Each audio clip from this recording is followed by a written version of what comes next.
Nous attaquons maintenant ce temps de la parole de Dieu. Et je voudrais savoir, est-ce qu'il y a des gens qui nous visitent pour une première fois aujourd'hui? Est-ce que vous pouvez simplement lever la main là où vous êtes? Voilà, si vous êtes les bienvenus. Il y a des gens qui nous viennent d'Hollande, je crois, c'est ça? C'est ça, vous. Est-ce que vous pouvez vous lever simplement qu'on vous accueille? Merci. Merci.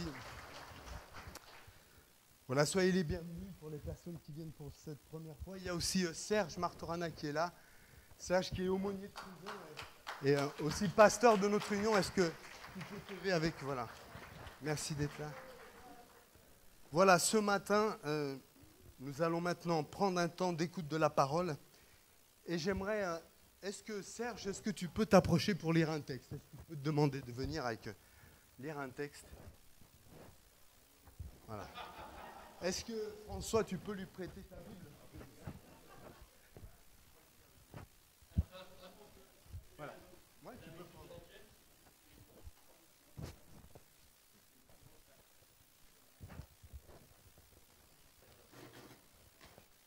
Voilà. Serge, tu vas nous lire 1 Corinthiens, chapitre 12, du verset 1 au verset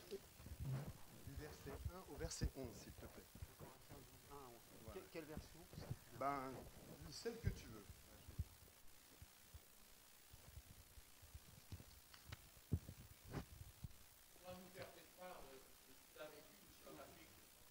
Une autre fois. Après, on verra. 1 Corinthiens 12. Verset 1 à 11. Allez. Pour ce qui concerne les dons spirituels, je ne veux pas, frères, que vous soyez dans l'ignorance. Vous savez comment? Quand vous étiez païens, vous étiez entraînés et dévoyés vers les idoles muettes. C'est pourquoi je vous le déclare. Nul, s'il parle par l'Esprit de Dieu, ne dit « Jésus est anathème ». Et nul ne peut dire « Jésus est le Seigneur » si ce n'est par le Saint-Esprit. Il y a diversité de dons, mais le même Esprit. Diversité de services, mais le même Seigneur. Diversité d'opérations, mais le même Dieu qui opère tout en tous. Or, à chacun, la manifestation de l'Esprit est donnée pour l'utilité commune.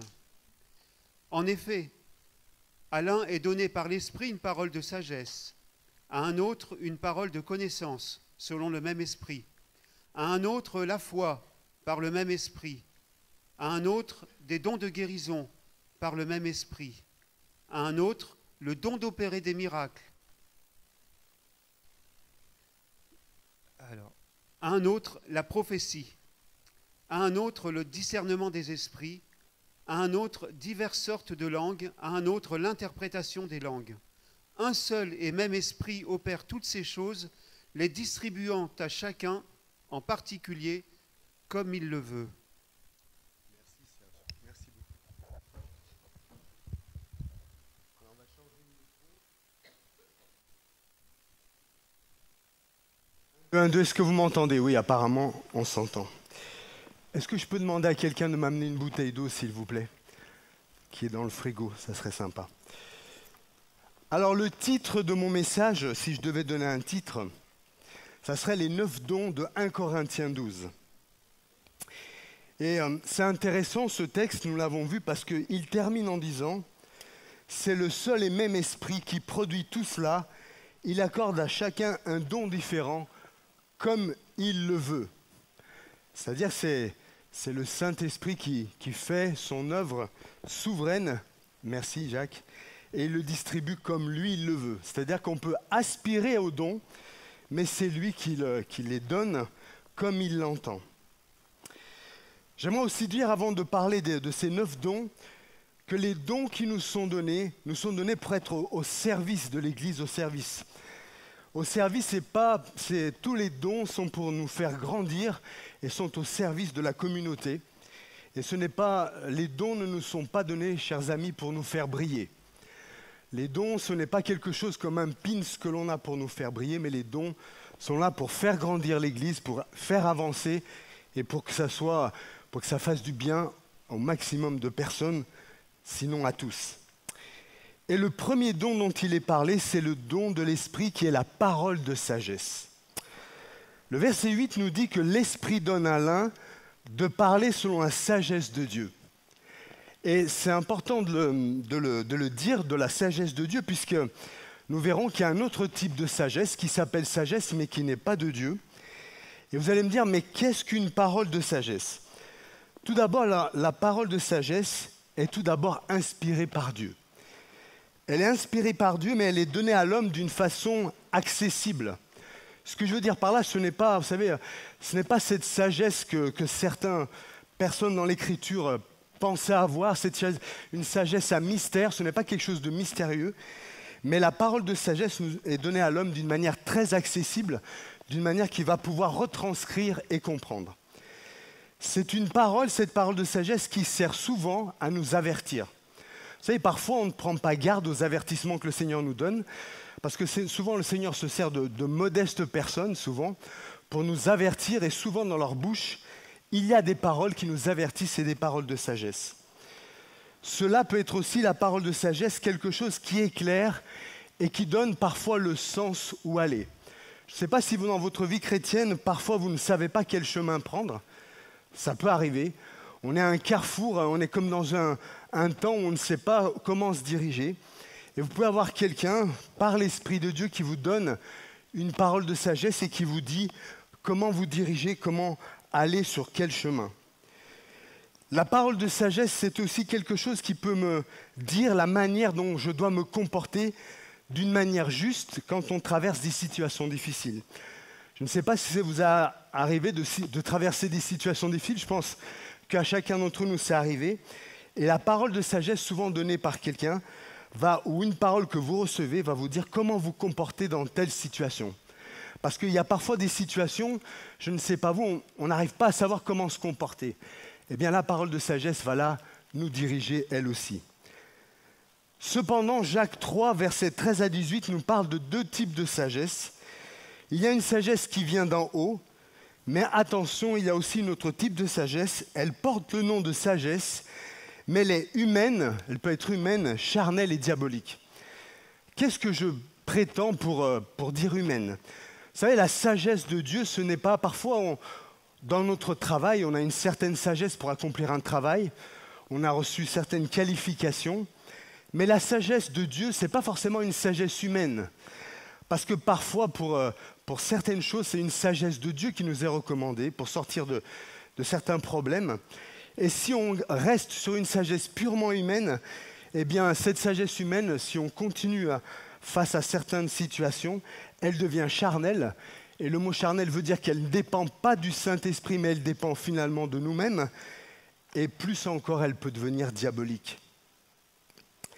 Le roi Salomon, nous le savons, demande à Dieu cette sagesse pour exercer sa fonction de roi. Salomon était tellement conscient de son besoin de sagesse de Dieu que finalement il ne va demander ni richesse, ni victoire sur ses ennemis, mais il va demander la sagesse. Nous avons un exemple du type de sagesse inspirée par Dieu. Vous savez, c'est quand on lui présente ces deux bébés, chacune des mères dit le bébé est à moi, le bébé est à moi. Et finalement, ce type de sagesse que Dieu lui donne, c'est qu'il va dire, il va avoir une parole de sagesse, il va dire, alors, si vous l'aviez entendu, peut-être que vous aurez dit, mais il est fou, mais il va dire finalement, coupons le bébé en deux et donnons-en une moitié à chacune. Et finalement, la vraie mère, que va-t-elle dire? Elle va dire, non, finalement, laissez le bébé, je laisse le bébé, je ne veux pas qu'il soit mort. Et par là, cette parole de sagesse, qui paraît être une folie, Salomon se sort de cela et voit qui est vraiment la maman. Il y a cette parole de sagesse, je le disais, qui souvent se manifeste dans des situations bloquées. Je ne sais pas si vous avez eu des situations dans votre travail, dans vos maisons, parfois à l'église et de partout, où des situations sont complètement bloquées, elles n'avancent pas et vous ne savez pas quoi faire.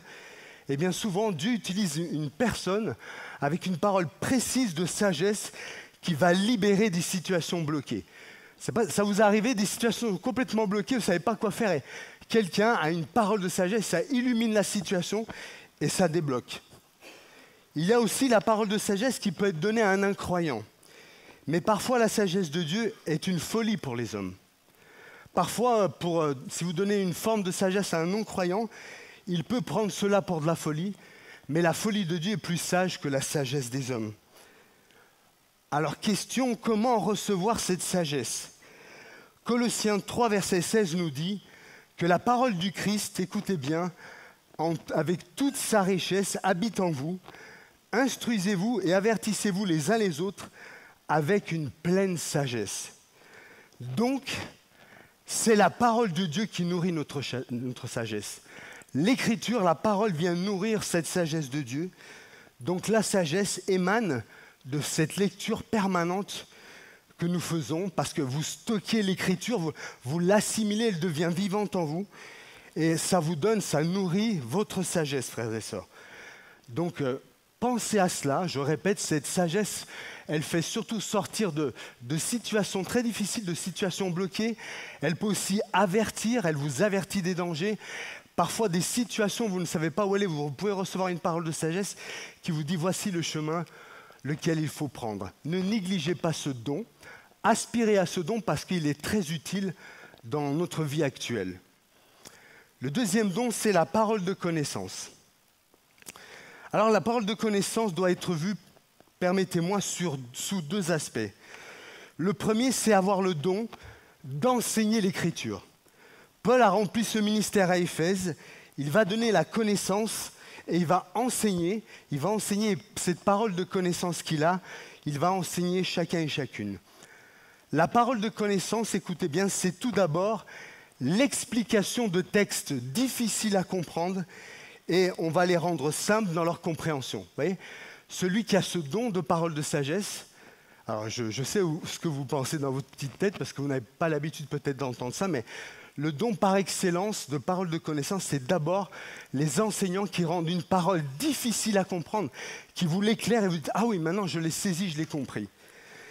C'est le don qui est donné aux enseignants, mais dans nos milieux aussi charismatiques, le don de connaissance, c'est aussi, et ça peut être aussi, une révélation surnaturelle d'une situation que Dieu connaît. Un exemple, 2 Samuel 12, versets 1 à 14, Nathan le prophète révèle à David qu'il vit dans le péché. Et ça peut nous arriver, une révélation. Alors ce n'est jamais, c'est toujours pour sortir la personne de l'état où il est. Ce n'est jamais qu'avec une condamnation, mais c'est au contraire, cette parole de connaissance est là pour dire à l'autre, Dieu te voit, Dieu connaît ta situation, mais Dieu veut que tu te sortes de là. 2 Rois 6, versets 8 à 12, le prophète Élisée communique au roi d'Israël les paroles du roi d'Assyrie qu'il a prononcées. C'est-à-dire que le roi d'Assyrie, il se dit, mais j'ai un traître quelque part qui révèle au camp ennemi ce qui se passe, mais non, c'est des paroles de connaissance qui sont données aux prophètes et qui sont des paroles cachées, mais pas cachées pour tout le monde, puisque Dieu révèle des situations, et par la parole de connaissance, il nous donne un aspect où il nous dit, vous savez, je connais tout de votre vie, je connais tout, je vois tout, je sais tout. Jésus, lui aussi, a une parole de connaissance, vous savez pour qui? Pour la femme samaritaine. Il lui dit, tu as eu 5 maris, vous voyez, il a eu cette parole de connaissance. Dieu peut révéler, encore une fois, une situation particulière que vous vivez, qui n'est pas connue de celui qui l'a dit. Attention, hein. Attention, je dis bien une parole de connaissance, ce n'est pas quelque chose que vous savez et que vous faites, vous le dites sous parole de connaissance. Ça, c'est de la triche. Ça, c'est une révélation qui n'est pas une révélation. Mais c'est une révélation d'une chose qui n'est pas connue pour vous aujourd'hui, mais qui est révélée de la part de Dieu. Le don de connaissance, on peut l'appeler aussi le don de révélation. Ce don nous montre qu'aucune situation n'échappe à Dieu. Quand vous péchez, quand vous désobéissez à Dieu, rien n'échappe à Dieu. Dieu sait tout et il veut vous aider surtout à sortir de là.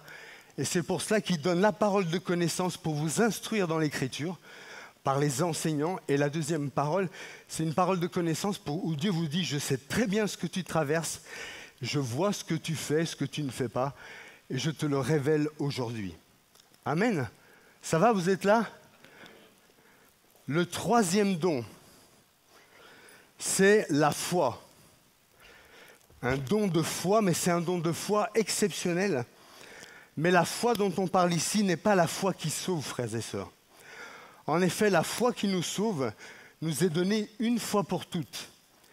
On ne peut pas être chrétien sans avoir cru en Christ, donc cette foi-là nous est donnée une fois pour toutes. Mais le don de la foi dont il nous est parlé ici, c'est bel et bien une foi exceptionnelle de ce type de foi qui déplace les montagnes. Il est dit dans 1 Corinthiens 13,2, cette foi qui déplace les montagnes.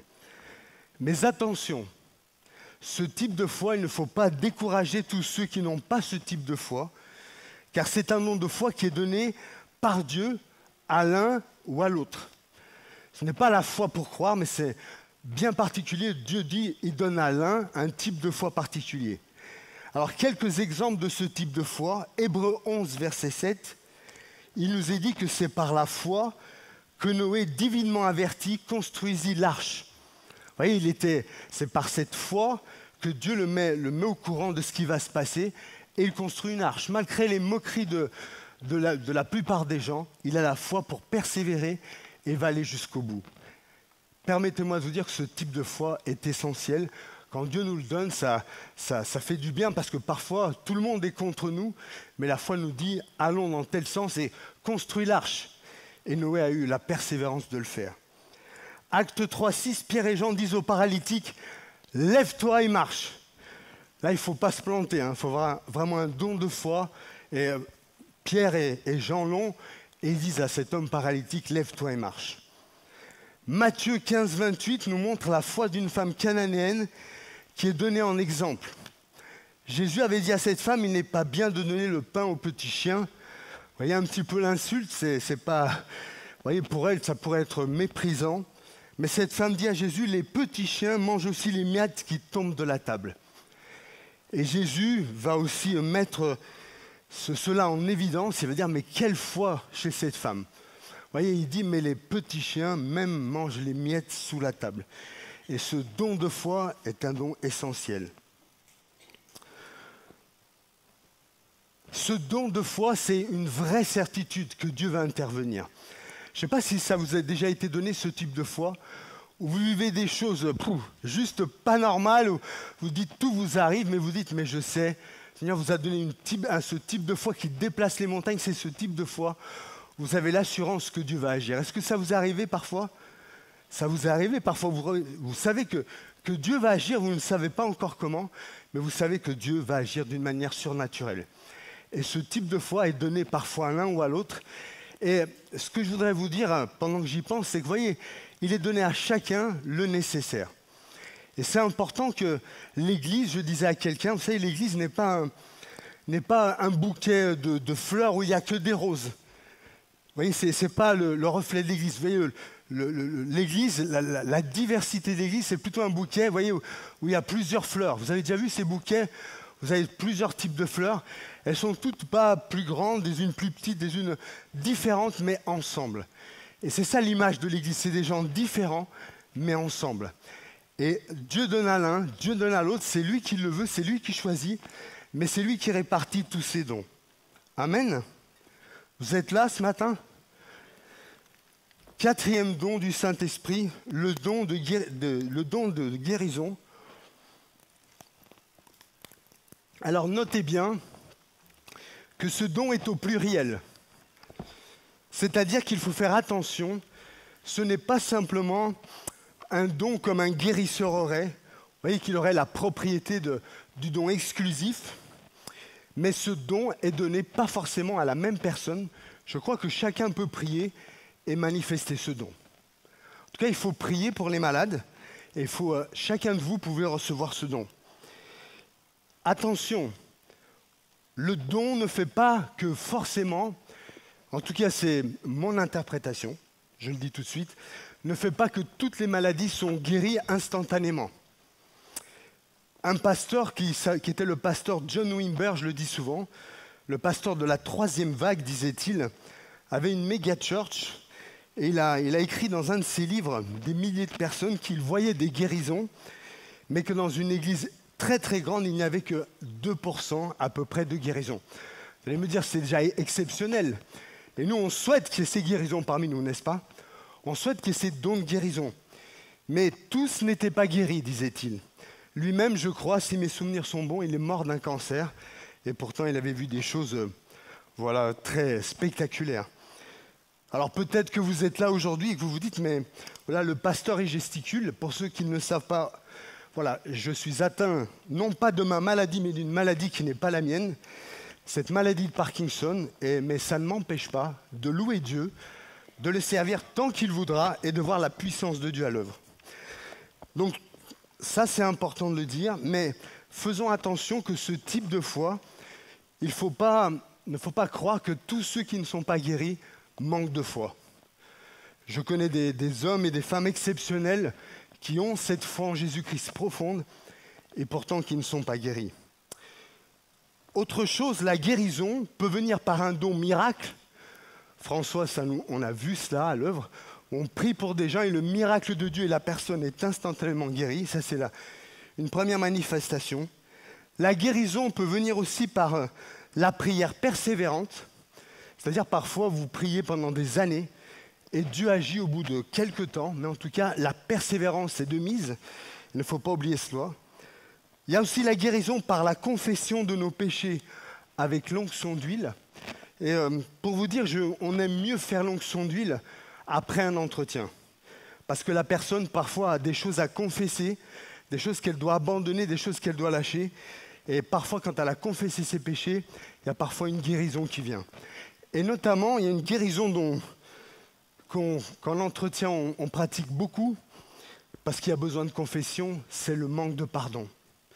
Le manque de pardon, parfois, nous rend malades, nous rend bloqués, et Dieu veut, par la confession, par la volonté de vouloir pardonner, même si je suis, je suis serein vis-à-vis de ça, c'est souvent un chemin dans lequel il faut accompagner, mais le but, c'est de désirer pardonner. Et la guérison par la confession des péchés, avec l'onction d'huile, parfois est nécessaire. Et puis, pour moi, je le compte dans une grâce de Dieu, même quand apparemment c'est la médecine traditionnelle qui apparemment a opéré et a fait quelque chose, je crois que cela vient de Dieu, frères et sœurs. Je crois que Dieu a donné des dons à des personnes différentes, mais même là, je ne dis pas que c'est un hasard, je dis que tout vient de Dieu. Amen. Le cinquième don, le don du Saint-Esprit, le don d'opérer des miracles. Ce don n'est pas le même que le don de guérison. C'est un don qui témoigne, écoutez bien, de la puissance de l'Évangile. Ce don témoigne, ce don-là, de la puissance de l'Évangile. Ce don libère ceux qui sont parfois sous l'emprise du diable. Et il y a des personnes qui sont sous l'emprise de l'ennemi, et parfois ce don de puissance vient se manifester. Amen. On peut parler de don pour la libération des captifs, et certains disent que ce don a pu se manifester quand Jésus, face au tombeau, a ressuscité Lazare. Amen. C'est un don puissant. Ou bien à la multiplication des 5 pains et des 2 poissons. C'est un don puissant. Et nous voulons aussi vivre ces choses-là au milieu de nous. Je passe rapidement le 6e don, le don de prophétie. Dans une autre version, il est dit le don de transmettre des messages de Dieu.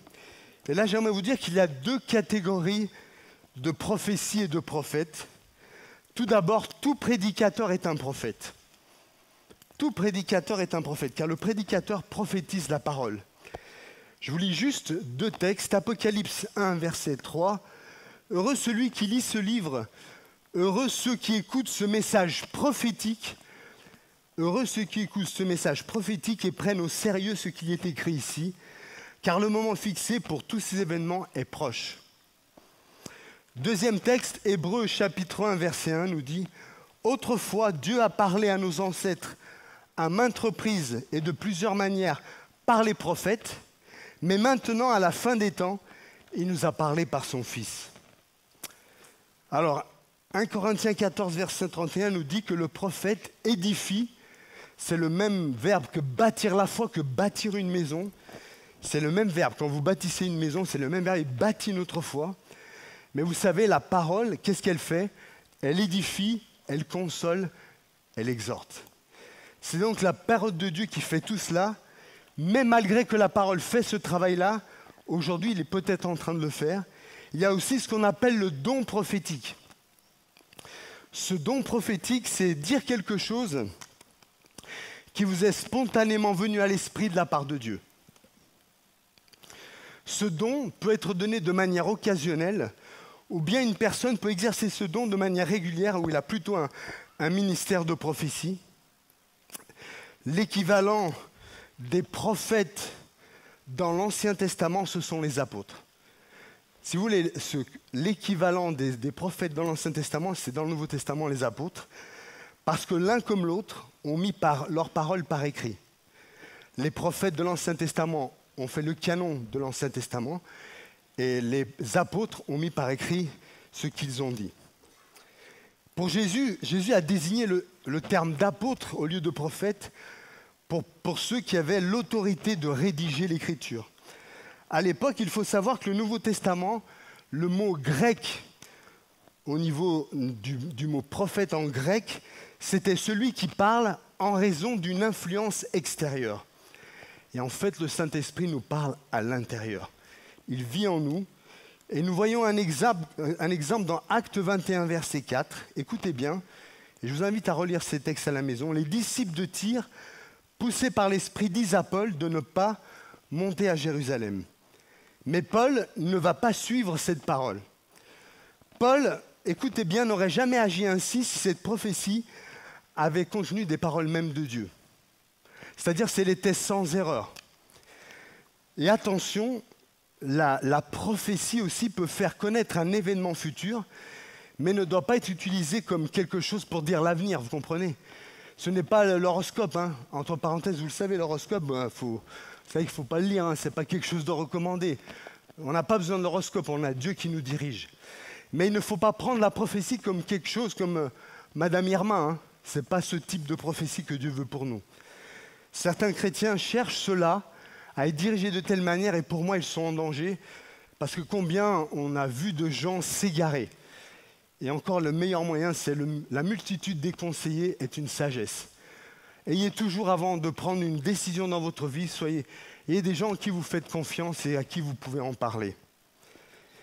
Néanmoins, Dieu peut prévenir son enfant d'un événement futur. C'est une parole qu'on dit prophétique pour aujourd'hui et maintenant. C'est une parole qui est actualisée et qui vient vous rejoindre en 2023 pour vous, aujourd'hui, maintenant. Alors, ce n'est pas une prophétie qui est sans erreur, comprenez-moi bien. Ce type de prophétie, attention, ce n'est pas comme la prophétie de l'Ancien Testament où elle est écrite dans l'Écriture par les prophètes et dans le Nouveau Testament par les apôtres où elle est mise par écrit. Ce type de prophétie pour aujourd'hui maintenant que l'on peut donner, que j'ai pu donner, ou que certains ont pu donner, c'est pour aujourd'hui maintenant, mais elle est faillible. Elle est faillible, frères et sœurs. Parce que je disais, Paul n'a pas écouté exactement ce qui lui était dit.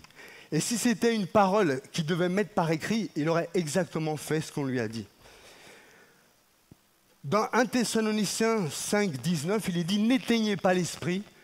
C'est comme si vous disiez « Ne roulez pas de nuit les phares éteints ». Je ne sais pas si vous avez déjà roulé les phares éteints la nuit, c'est dangereux. Eh bien, c'est la même chose que Paul dit « N'éteignez pas l'esprit, ne méprisez pas les prophéties, mais retenez ce qui est bon ». Examinez, retenez, c'est aussi ça. Et examinez quand on prêche, mais examinez aussi, parce que parfois on fait moins attention quand quelqu'un nous donne une parole pour aujourd'hui, maintenant, prophétique. Attention, ne laissez jamais personne vous mettre sous le joug d'une prophétie. Je vous conseille, quand on veut vous donner, quelqu'un veut vous donner une prophétie dans l'église, appelez un responsable. Ou appelez quelqu'un à qui vous avez confiance pour qu'elle écoute ce qu'on vous a donné. Vous allez voir, ça calme généralement certains dits prophètes.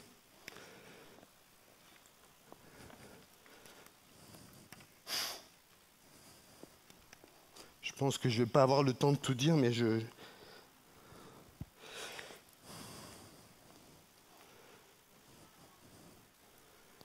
Alors je le disais, ce don peut annoncer un événement à venir ou une vérité biblique à mettre en application. Attention, je redis, la prophétie n'est pas dire ce que je pense. Comprenez ? La prophétie n'est pas ce que je pense et que je retranscris. Voilà. Par exemple, vous savez, je vous ai certainement déjà raconté cette histoire, mais c'est un jour quelqu'un qui va voir une sœur et qui lui dit « Sœur, vraiment le Seigneur m'a dit que vous allez être ma femme. Le Seigneur m'a parlé clairement. » Et la sœur répond « Oui, mais il faut que tu ailles le dire à mon mari. » Donc vous voyez, c'est pas toujours c'est le type de prophétie où il peut y avoir des erreurs. Donc la prophétie dans l'Écriture a une pleine autorité, mais la prophétie pour aujourd'hui, maintenant, un peu ce que je peux donner, ou Martine ou François, parfois il peut y avoir des erreurs, parfois il n'y a pas d'erreur, hein, je dis il n'y a aucune erreur, parfois il peut y avoir des petites erreurs.